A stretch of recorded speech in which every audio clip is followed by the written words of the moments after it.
everyone. Welcome. Thank you so much for joining us. My name is McKaylee. I work at Tattered Cover Bookstore, and I'm joined here by, I did not ask you beforehand, is it Sunstein or Sunstein? Sunstein is correct. Sunstein. I'm here with author Cass Sunstein, and we're so excited to begin this talk with you all today. I just want to give you a couple of updates about the store before we get started. Just letting you know now that all 4 of our stores are open to the public.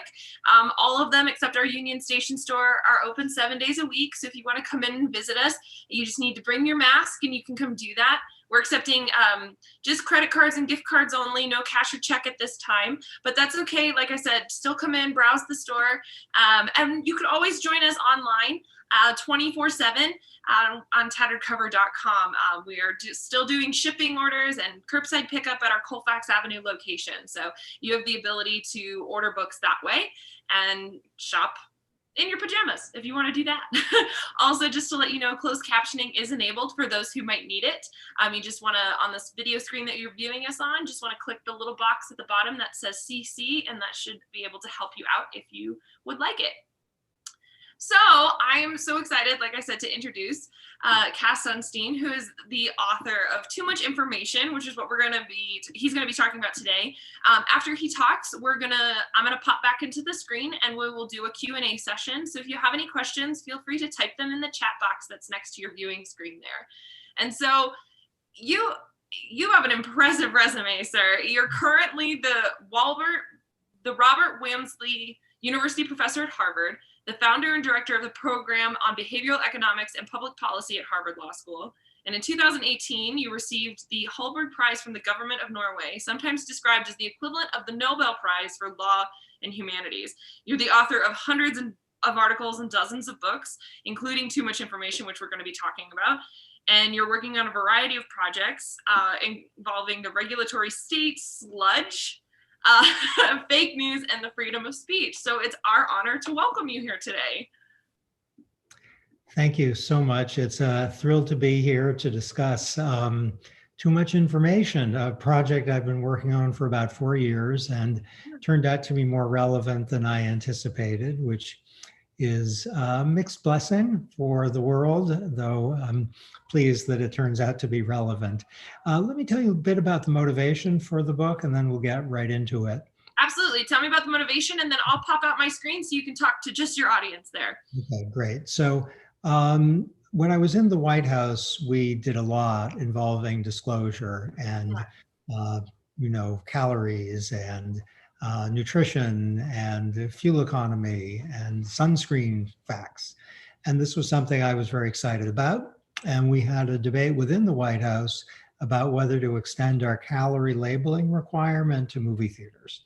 Right. And during the debate, I was for it. Some people weren't sure. They weren't sure of the legality. They weren't sure we had the evidence. But ultimately, the final rule, it was decided, would indeed require calorie labeling for movie theaters.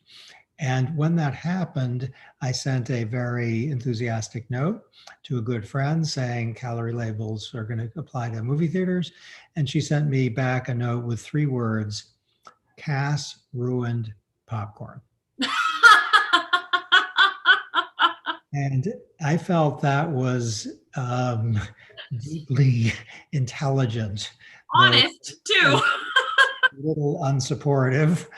Because the thought was, when you go to see a movie, you're not thinking, I'm going to maybe gain some weight. You're thinking, I'm here for fun. Mm-hmm. And so to think of the emotional impact about information is important.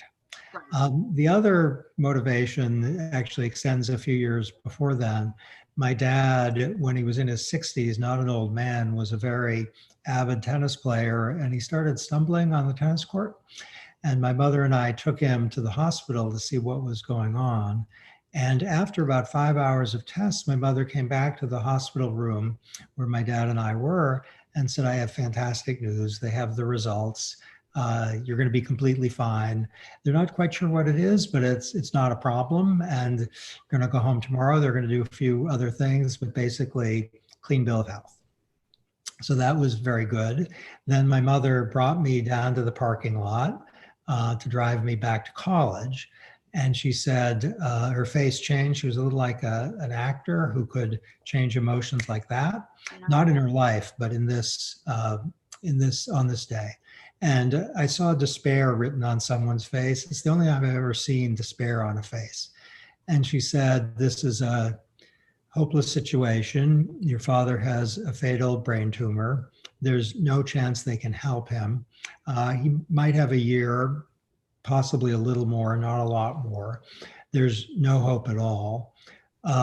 You're not going to tell him, and I'm certainly not. This is just between you and me." Wow. So that was a memorable day. And my mother made a call that she didn't want to ruin my dad's popcorn, by which I mean she was thinking he's going to have a number of healthy enough months, and that turned out to be true. And she didn't want them to be hopeless or staring at a tombstone, every day. She wanted to have life. And I think, knowing my mother, there's also concern for herself that she was losing her husband, and she didn't want the last year of losing her husband to be a death watch. She wanted it to have life in it. And that was her call. And I don't put this in the book, I put it as a puzzle. For different families are different, and what should be said depends on individual situations and personalities. I think she made the right call for our family, for my dad. These are similar stories, and given that background, I was keenly alert when I was in government to the complexity of information disclosure, but I was really enthusiastic about it. After I left government, I did a bunch of studies of what America, and now I have data about the world, wants to know and what people don't want to know. Most people don't want to know when they're going to die. Strong majority doesn't want to know that. People are divided about whether they want to know if they're going to get Alzheimer's. Only 43% of Americans, in one study I did, want to know calorie labels. Most don't. If you ask people if they want to know the fuel economy of their cars, if they want to know various safety issues involving their tires, a majority typically does, but a lot don't. Only 58% of people want to know if the person on whom they have a crush has a crush on them back. The 42% who don't might think there's just, I'm not going to get lucky. They don't, and I don't even want to hear that. And probably some of the 42% are thinking, if I get good news, I'm kind of involved with someone else and it's just too complicated. So no, I don't want to know. So we get a lot of diversity out there with respect to information seeking and information avoidance. And for information that people don't want, frequently people would pay real money not to be told. So if they say, if someone says to you, I'm going to tell you if there's a heaven, do you want to know? The small majority who wants to know would say yes, and I'll pay you some money to tell me. Of the people who don't want to know, some of them will say, I'll pay you money not to tell me. By the way, about 44% of people in one study want to know if there's a hell. About 55% want to know if there's a heaven. So they think of getting knowledge about the existence of hell could be bad news, and they don't want to hear it. Okay, this is a bunch of data about people, what the human species is like. And I think the upshot is there's a lot of diversity out there with respect to information. And there's also a lot of people who just don't want to know things, even if they're relevant to their lives. Okay, what I'm about to do is give you a little framework and explain what I think is going on in the data. It's very straightforward. There are two reasons why people want information. The first is if it's useful. And in a time of pandemic, a time of election, a lot of people want to know a lot of things, saying this will help me be healthy, or this will help me avoid illness, or this will help me find money. This will help me avoid losing money, or help me be a better citizen. So there is usefulness. Now, if we put a spotlight on usefulness, we can understand a bit better some of the numbers I gave, where for many people, information is useful. Let's say they really care about nutrition, and other people don't. So it's not useful for them, and they don't care. The other reason people might want information or not is how it's going to make them feel. So a number of people want good news. They don't particularly want bad news. And if they think about, knowing about some disease to which they're susceptible, they'll think, please don't tell me that. I don't want to know. And that suggests that when people are deciding whether they want to know, something about a product they've just bought or something about how life's going to unfold, they are thinking, is it useful? And how's it going to make me feel? And they're making some sort of weighing of those factors. Okay, it's a little more complicated than that because we've learned from decades of psychology and economics that human beings aren't fully rational. And we think of the present as real, and we think of the future as a foreign country, later land, and we're not sure we're ever going to visit, which is called present bias, which might lead people not to seek information if it will make them feel sad or mad today, even if it's especially valuable in the long term.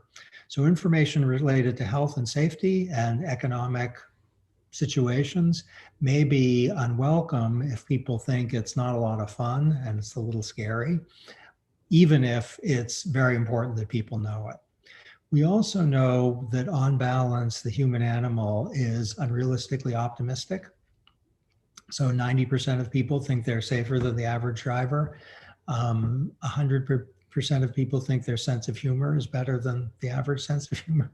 And if you are unrealistically optimistic, you might not want to seek information, or you might want to seek information that'll upset you just because you're upbeat about stuff. So present bias and unrealistic optimism can screw us up a bit.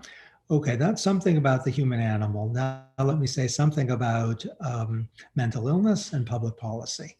So we know that there's a relationship between certain mental disorders and information seeking and information avoidance.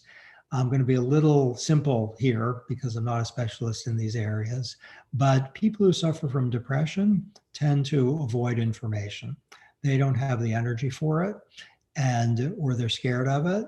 And depression can be amplified by information avoidance. So you both have an illness which creates a situation, and the situation feeds back on the illness and creates a kind of bad spiral, which is relevant to treatment. For anxiety, it's just the opposite. Some anxiety disorders lead people to be obsessively in search of information. Even if it doesn't help them, it just scares them or intensifies their anxiety. And that too can create a spiral. So for the treatment, and this is very relevant in a time of COVID-19, or for those who are prone to depression and anxiety, to think about what your condition is doing for information seeking can be helpful, and it can be helpful for doctors as well. Okay, let's now talk about public policy, which is an area of keen interest to yours truly. The government is often in a position to mandate disclosure of information. I'm going to give you two polls, not P-O-L-L, not P-O-L-E-S, but P-O-L-L-S. No, P-O-L-E-S. I'm going to give you two P-O-L-E-S's. That was confusing. Sorry. Okay, at one poll, P-O-L-E-S, is calorie labels, where from what we know, even though only 43% of people want the calorie labels in my survey, those who want it a lot more than those who don't want it want not to get it. So if you figure out how much do those 43% of people want it, they want it a lot. How much do the 57% not want it? They don't care very much. It's news that they can't use particularly, but they don't hate it. So that suggests that the emotional impact of calorie labels is not so terrible that it should discourage government from mandating disclosure. And from what evidence we have, it's a good bet to think that calorie labels are actually going to increase public health either because they'll encourage people to make healthier choices, or they'll encourage those who offer food to provide healthier offerings. So for both of those reasons, we have good health impacts, and we don't have, on balance, very negative emotional impacts. So check mark next to calorie labels. At the opposite pole, POLES, is a disclosure of genetically modified organisms in food. And the reason that doesn't have a check mark is that on the government's own account, and this is, it doesn't matter if it's Obama or Trump, it doesn't matter your politics, the scientists say genetically modified organisms in food have no adverse health impact. So you're not doing anything for people's health. It's different from graphic warnings for cigarettes or calorie labels for food. It's just a way of saying danger in red letters when there is no danger. So the label risks scaring people. And there's data suggesting when people disclose something, consumers regard it as a warning, but it's not. So no health benefit. On the environmental side, though, here there's a little more controversy. The majority view is there's no environmental risk either. So for genetically modified food, so the disclosure requirement isn't doing any good.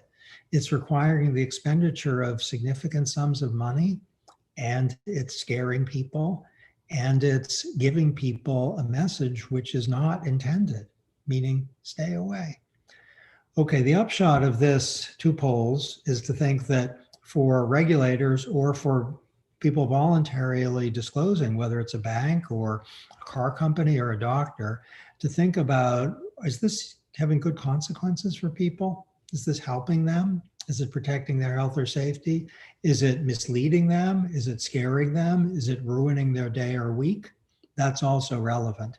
And it's relevant to how we frame information so that it is most useful.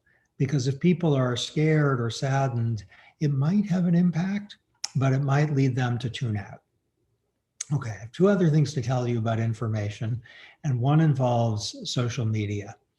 So there's data about Facebook usage, and this could be about, YouTube or Twitter or any number. We just have some data for Facebook that suggests the following, that if people use Facebook and are asked, how much would you have to be paid to get off for a month? A lot of people will name real money. They'll say, you pay me $100, I'll get off for a month. Now, people who are told, okay, here you go, here's a check for $100, stay away, and comply with that, in that month, they are happier, more satisfied with their lives, less likely to show anxiety, and less likely to be depressed. So that month away from information is positive along every measure we have of people's well-being. And yet afterwards, if you ask people now, how much would you have to be paid to be off another month?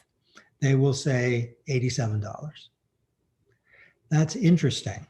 People won't say, you don't have to pay me anything, I learned, it's bad for me. Nor will they say the same 100. So they did learn something. They'll say less. You don't have to pay me quite as much. Okay, what's going on there? We don't exactly know, but I have two hypotheses, and I think both of them probably capture some of the picture. The first is that for many people, there is an experience of information acquisition on social media that they are enthusiastic about, even if it doesn't make them happier, and even if it makes them a little more anxious. And that is they're connected with friends and family. They're learning things about the world. And even if those connections, and certainly that learning, can be, a negative in terms of your emotional impact, still you want it because it makes you feel like a better family member or a better friend or a better citizen. So the happy explanation is when they say $87, they say, I got it, I experienced it, it was a good month. Give me a little worse month to connect me with the world. So that tells us something, I think, deep about information, which is it's not only about smiles and feelings of safety, it's also about having a fully human, rich life. The other hypothesis is that some information experiences, including social media usage, we're addicted. We are in a habit, and it's hard to break. And so for some of those people, having had a pretty good month without a social media platform, when they're asked, how much would you have to pay, how much would you have to be paid to get off, they say, $87. I'm addicted, not meaning I'm learning from it. I think those both explain it, and they tell us something about information acquisition. Okay, so we've talked about wanting information and not wanting information and why, and how that bears on policy and life, and what doctors should do, and lawyers, and parents, and family members. We've talked a bit about social media and its potentially good consequences, even if it doesn't make people happier, and its potential addictive quality, which tells us about some forms of scrolling, say on Twitter. I have one more thing to talk to you about, and it's sludge. And here's a number will be a way in. The US government imposes 11 billion hours in paperwork requirements on the American people. Now pause, if you would, over that number, 11 billion. That is, in monetary form, hundreds of billions. If we lowball the value of an hour, we're talking about much more than the budget of a big cabinet level department. When I was in the White House, I was in charge of every information collection request by the US government. That was part of my office's job. That was one of its jobs. And I was late in my tenure, pretty aggressive in trying to scale back what was then 9 billion hours. We took hundreds of millions of hours away, but that was not nearly enough. And my plea is that the US government, bookstores, certainly universities, hospitals, all our institutions, large companies and small ones, should be engaging in sludge audits by which they calculate, even informally, how much sludge employees are facing, how much sludge investors are facing, how much sludge consumers are facing, and they reduce it. And the reason that's important on the government side or the hospital side, let's say, is that time is extremely valuable. And if you force people to run through paperwork mandates and to face administrative burdens to get money or health care, they may just give up. And that's why the 11 billion hours actually underestimates the impact. It's not just hours. It's also frustration, humiliation, and in some cases, saying, okay, I cry uncle, I'm not going to do it. And that can be, my dog is very enthusiastic about sludge audits, as you can hear. So that's suggestive of the great importance of reducing paperwork. He's trained when he hears the word paperwork, woof, woof, woof, at very high volume. Okay, let's talk a bit, if we might, about the most precious thing that human beings have. And this unifies my three topics. What is the most precious thing that human beings are blessed to have? Many people would answer a four-letter word that begins with L. I have another answer, which is really the main blessing, and that's time. Let's find a way to give human beings more of it. With your indulgence, I'm going to end with a little literature. These are works, one a poem, one a novel, and they are capturing the themes of these remarks in my book, which are knowledge is power, but information is bliss. Those are the competing themes. The first is from a very famous poem, and you're going to recognize the last lines, by Thomas Gray, Ode on a Distant Prospect of Eton College. And I confess I know the last lines, and you will too, but the poem is almost unbearably beautiful. It's a poem written by a narrator who takes on the persona of an older man who is seeing youth with its delight and joy and hope and optimism and effervescence and play.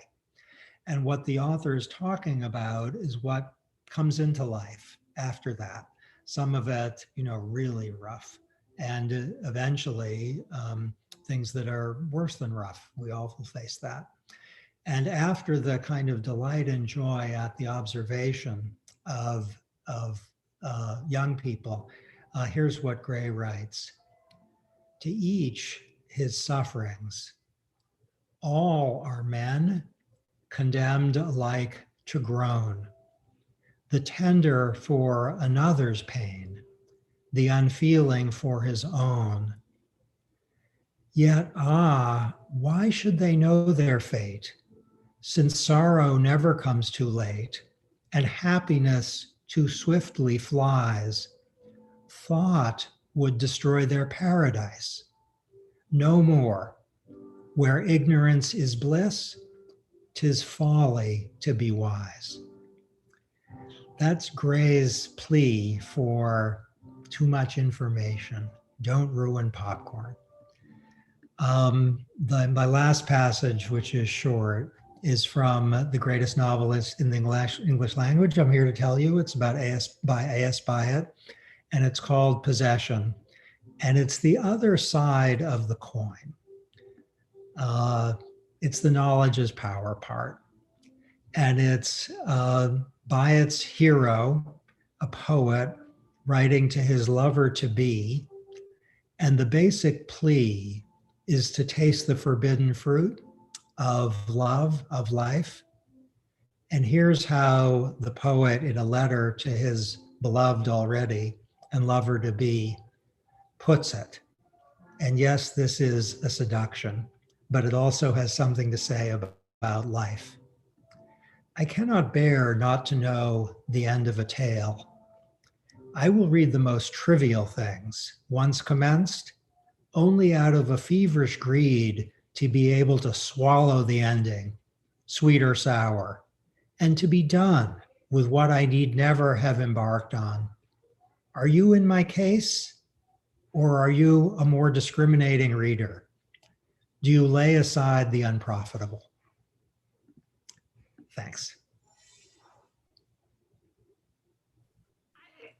That was awesome. I feel that was very, I apologize for not having anything else to say on that front, but it's very funny to me. I was reacting and listening to you talk.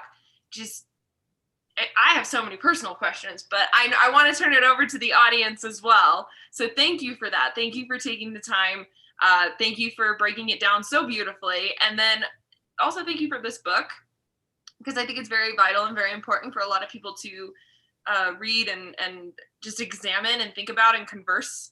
I hope it starts a lot of conversations for everyone. But I'd love to, if anybody's watching right now, which we do have people watching, that makes it sound like there's no one. There's plenty of people watching. If you would like to comment with a question, please feel free to type it in next to your viewing screen there, and I'll read them out, and we can continue our conversation forward. I want to ask about the social media aspect of it, because that's where my job lies. That's where a lot of what we do is. And so I'm very curious about the idea of separating social media as, you mentioned it briefly about how being away from social media was hard for some people because they wanted to connect with family members and friends. And that was a large part of what social media was originally created for, but now it's become a news source as well. And so I wonder if in that study, or if there was a way that you all differentiate, because I know that if I disappeared from Facebook for a month, my mother would kill me, but but I could do without all the news articles and the feeds, and that I would be okay with. So I'm curious if there was a distinction there in the study, or if that's something that was discussed, and if you could expand a little bit more about that. It's a fantastic question. And so I've done some of my own studies, which are discussed in the book, and the study I just described is not my own. It was done at Stanford. It doesn't answer your great question, which is when That's people, okay. but I'll speculate a little about it. When people say $87, I won't go off unless you pay me $87, whether they are thinking, I don't want to be away from my mother, or whether they're thinking, this is how I get my news. But there's a clue that for some people, the latter is at least part of it. And here's the clue. Along every measure that the researchers tried of how people are when they're off of Facebook for a month, they're a little bit better off, except one. They know less about politics. So if you ask them Oh, questions about politics, they know less. And so I bet a bunch of the people who say you're still going to have to pay me are thinking, I'm happier, but I'm ignorant. yeah. And I'm like the second guy in the novel. I want to know that the human life is rich. It doesn't just involve smiling. And so if I learn about politics and it upsets me, I still want to learn about politics. And yes, there are news sources, a zillion of them, but Facebook is for many a convenient, easy place to find stuff.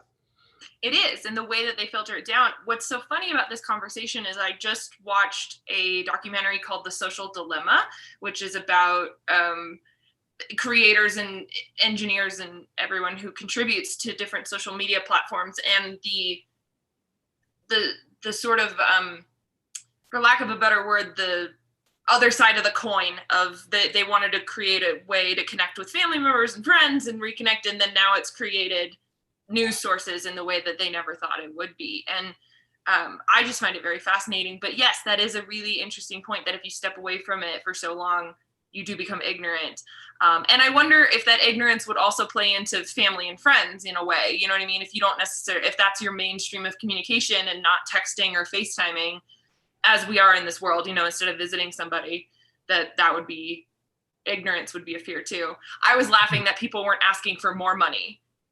It's like, oh, I did it once, you can pay me $200 this time and I'll do it again. But under circumstances of COVID, it might be that being away from social media would be especially negative yeah, for people. So that's a great point. What's cool and what I see that I hadn't seen it clearly enough until your remarks is, remember the two main reasons people want information or don't is they learn things yeah, and useful for them, or they are made happier.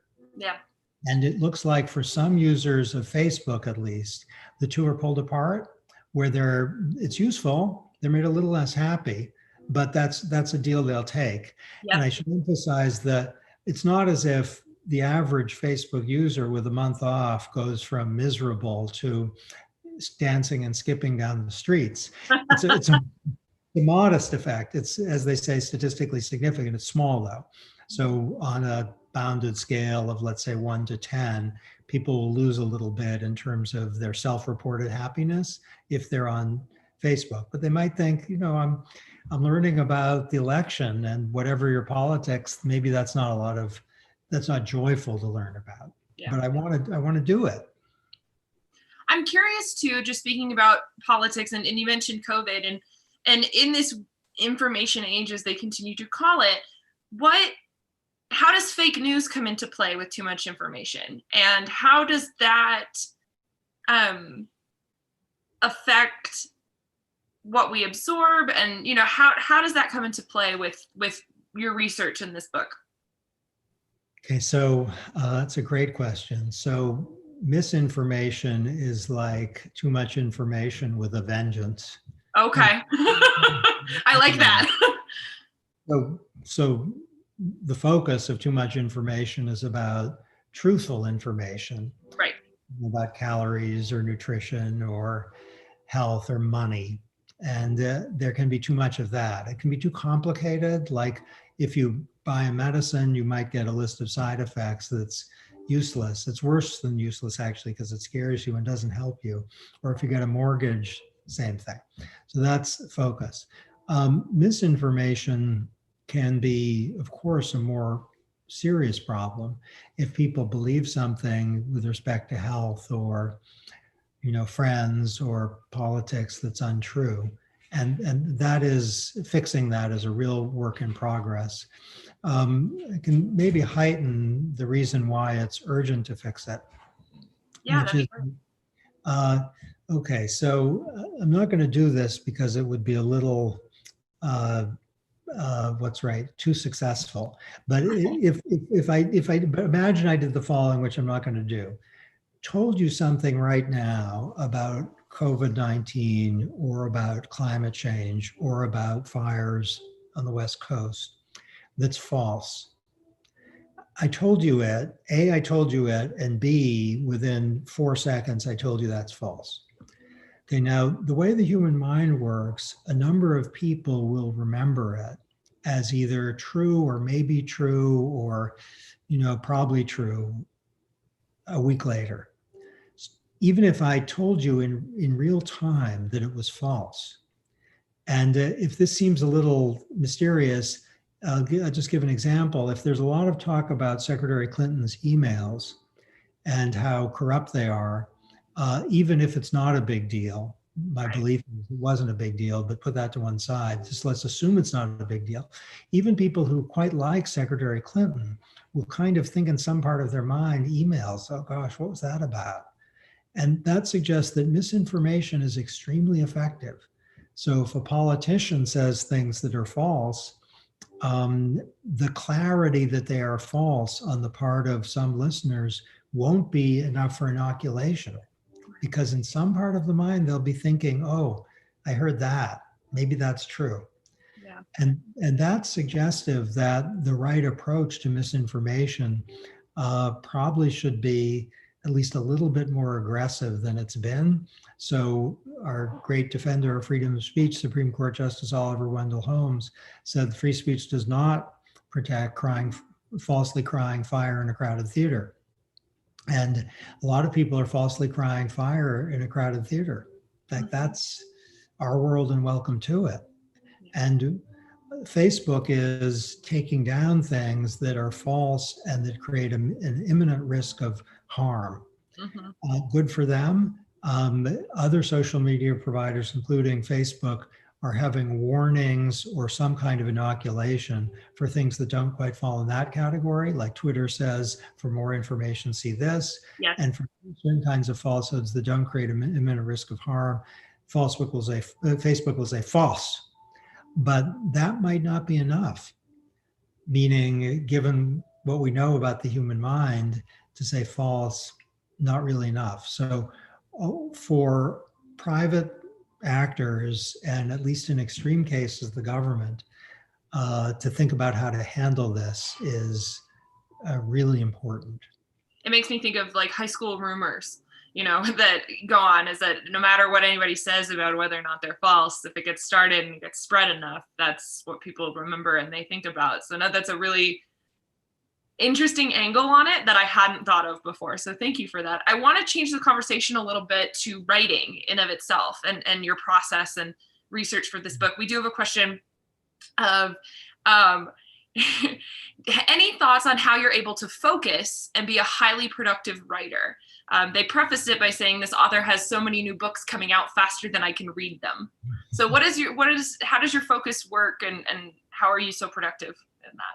Well, thank you for the kind words. I should say this book, Too Much Information, took about 4 years. So wow. Congratulations. That's huge.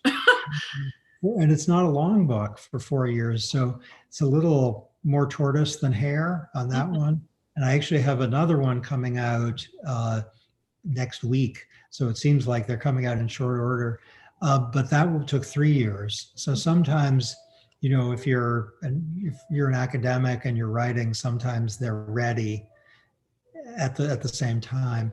I tend to, I don't know how I'm thinking in any job. I don't procrastinate a lot. Okay. And in the morning, I have a little bit of a rough plan that there's at least one thing I'm going to do that day. And if I don't, I'm not happy with myself. And it's typically not super ambitious. So I'm doing a new book now, and I'm actually doing 2 new books now. They're both in progress. There are 2 chapters that had to be revised, and neither of them was a ton of work, but I thought I'm going to revise both of those chapters today. I thought this morning, and mission accomplished. They're not ready to be published, but at least they've been revised. So I think President Obama said once to his speechwriters, something like, you can't edit a blank page. that's for anyone. You can think of that about writing, about getting something done in a day. You can't edit a blank page. That could almost be the title of a book. When I was Great title. I'm right now the chair of a group the World Health Organization has put together on behavioral science and public health. And our main we're not writing books, but we're doing things that involve public health. And to think that every day, if we accomplish something, that would be an honor and good. And every day that we don't accomplish something, that's not the best day. Continuing along those lines of writing and craft, how do you stick with an idea? How do you say this book took you 4 years? Another, the next one that comes out next week, which I will ask you about, comes out it took you 3 years. How do you follow through on your ideas and keep it fresh for that long?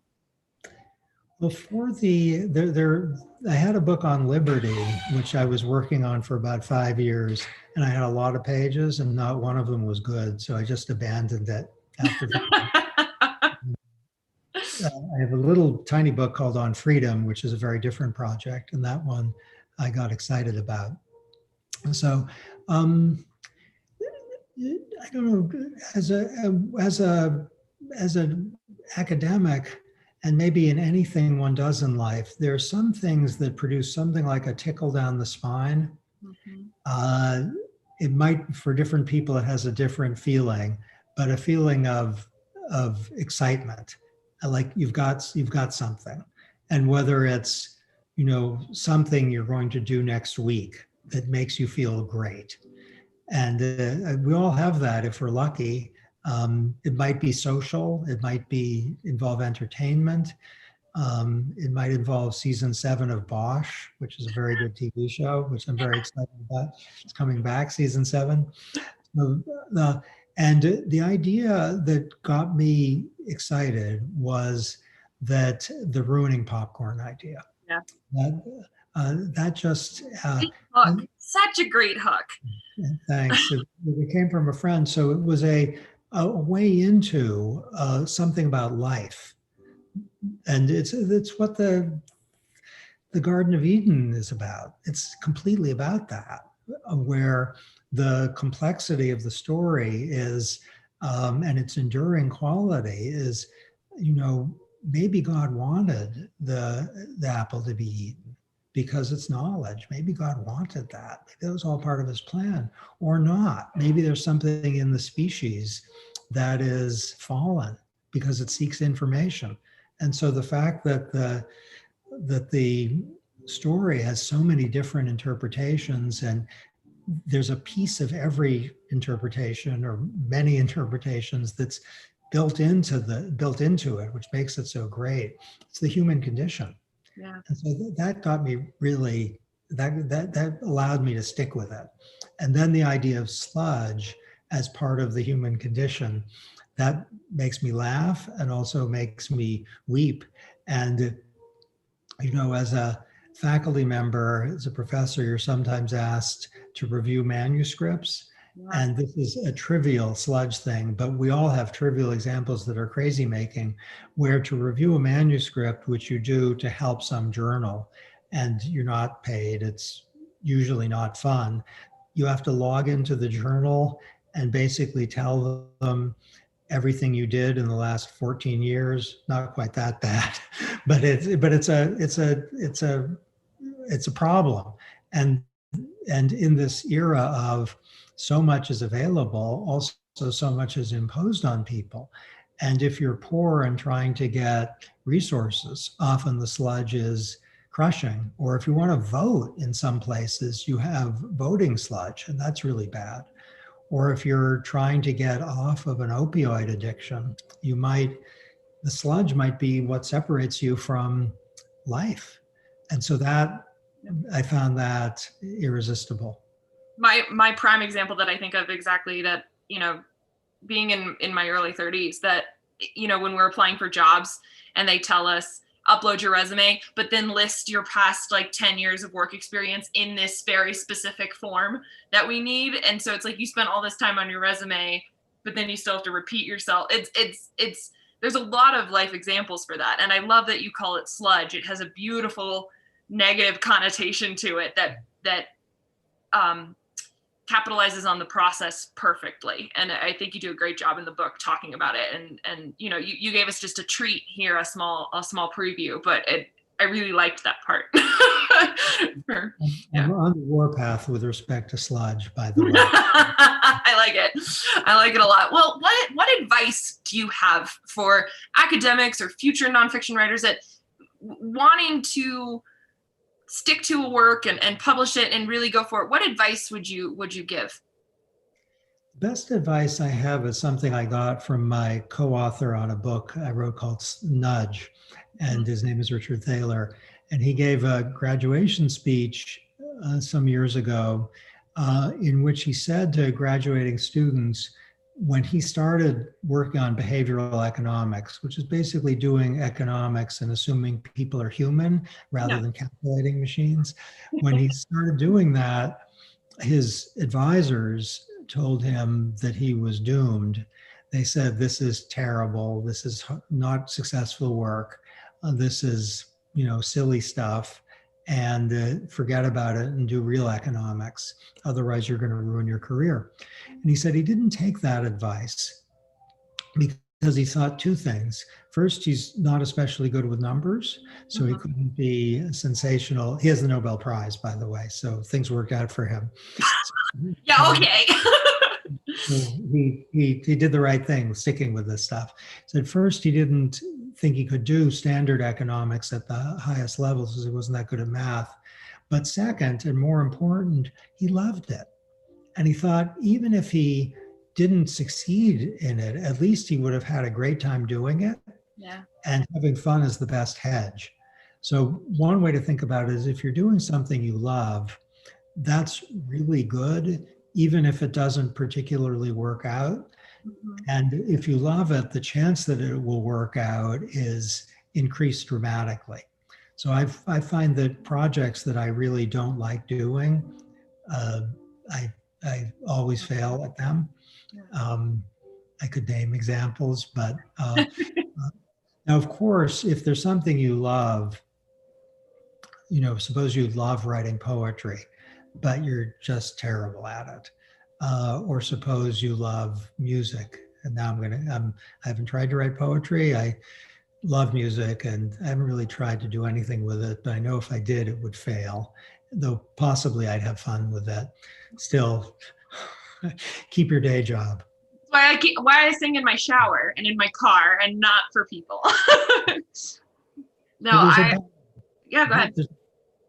So if you love something, but it's not going anywhere, then of course, to find something you maybe love a little less, but to go somewhere is a good idea. Thank you so much for this talk. This has been wonderful, the in-conversation, and just the book itself is wonderful. And I really hope that anyone watching goes to tattercover.com or visits us in the store and grabs themselves a copy. It's worthwhile. And it's a really interesting outlook. Truly, being the English and theater major that I am, I still found it very fascinating. So thank you so much for that. And thank you for this conversation. I'd love it if you could take a moment, tell people maybe where they can find you online, or and maybe give us a hint about that new book next week before we close out. Okay, great. So my name is Cass Sunstein. The book is called Too Much Information. You can find me on Twitter with great ease. I have a webpage at Harvard where I teach. The new book is called Law and Leviathan, and it's about the morality of law and the rule of law in an era of a very powerful government. So think about it as we have a big government, whether it's controlled by someone you like or someone you don't like particularly. It's both essential in many ways and a threat in many ways. How can we introduce an old, beautiful idea, the rule of law, and make it new? And by doing that, give us the blessings of liberty. Nice tagline. Nice elevator pitch. Love it. Well, my name is McKaylee. I work with Tattered Cover Bookstore. Thank you guys for joining us on your Friday evening. Please make sure to go check out one of our stores, purchase a copy of Cass's new book. We thank you guys so much for joining us. Stay safe out there, and happy reading.